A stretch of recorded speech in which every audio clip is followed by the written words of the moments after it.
គុំតនអូរំលងតនាញាតិញោមថ្ងៃនេះជ្រះថ្លា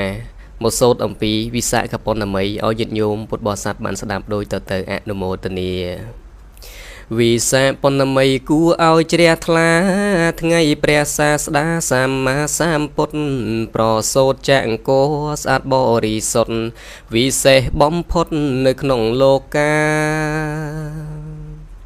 វិសាខបុណ្ណមីថ្ងៃទ្រង់ត្រាស់ដឹងដែលព្រះរំពឹងបច្ចញ្ញាកាបញ្ចុងសង្ម័យប្រតិស្រង់ថ្លាត្រាស់ជាសម្មាសម្ពុទ្ធក្នុងលោកវិសាខបុណ្ណមីថ្ងៃទ្រង់នឹបពៀ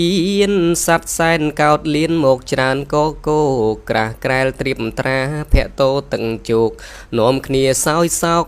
ស្ដាយព្រះសាស្តាវិសាខបុណ្ណមីថ្ងៃទ្រង់ត្រាស់បញ្ជាក់យ៉ាងច្បាស់បច្ឆិមវាចាថាកុំប្រមាទរៀងរាល់រូបាចម្រើនបញ្ញាតាមព្រះមុនីវិសាខបុណ្ណមីមានន័យខ្លាំងណាស់បរិស័ទក្មេងចាំងគួរខំសំភីស្រោតស្រង់រូតរះស្ដាប់ព្រះធម្មីក្រុមពួកសង្ជីបានពោលសំដែងវិសាខបុណ្ណមីកុំចាត់ងងឹត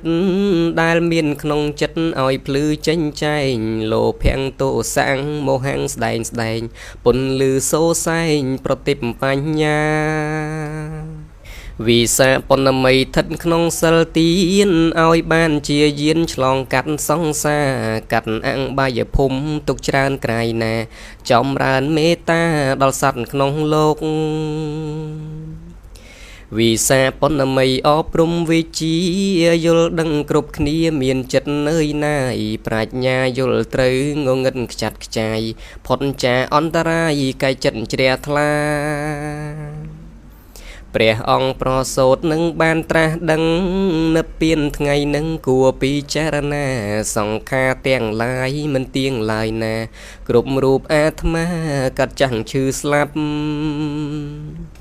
ចូលគុំប្រមាទនៅក្នុងទានសិល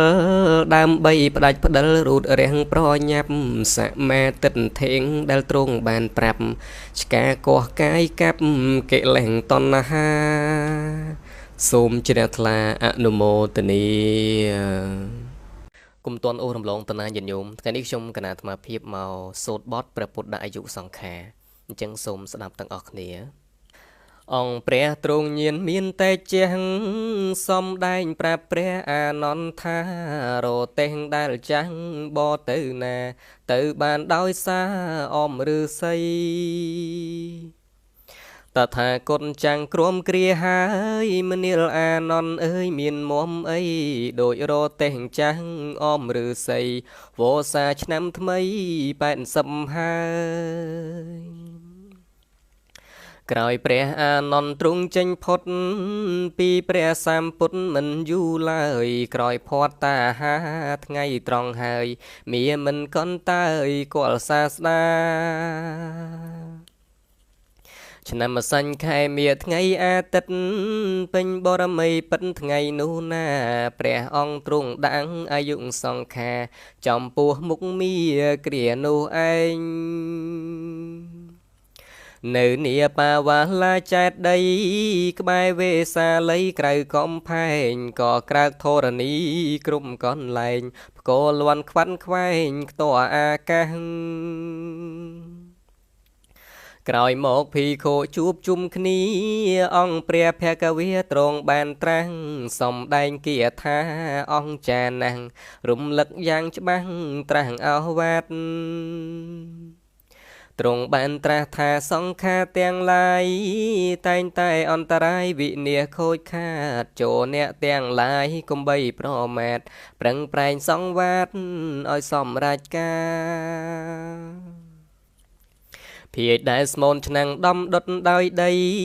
តូចក្តីធំក្តីឆៅឆ្អិនយ៉ាងណាចុងក្រោយរមែងតែងមានកិរិយា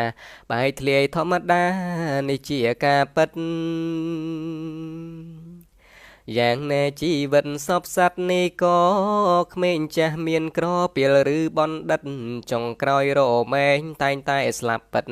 បាត់បង់ជីវិតក៏យ៉ាងនោះដែរសូមអនុមោទនាប្រសិនញាតិញោមចង់ស្ដាប់អត្ថបទធម៌អីបន្ថែមញាតិញោមណាខមមិនខាងក្រោមម្នាក់មួយបានបង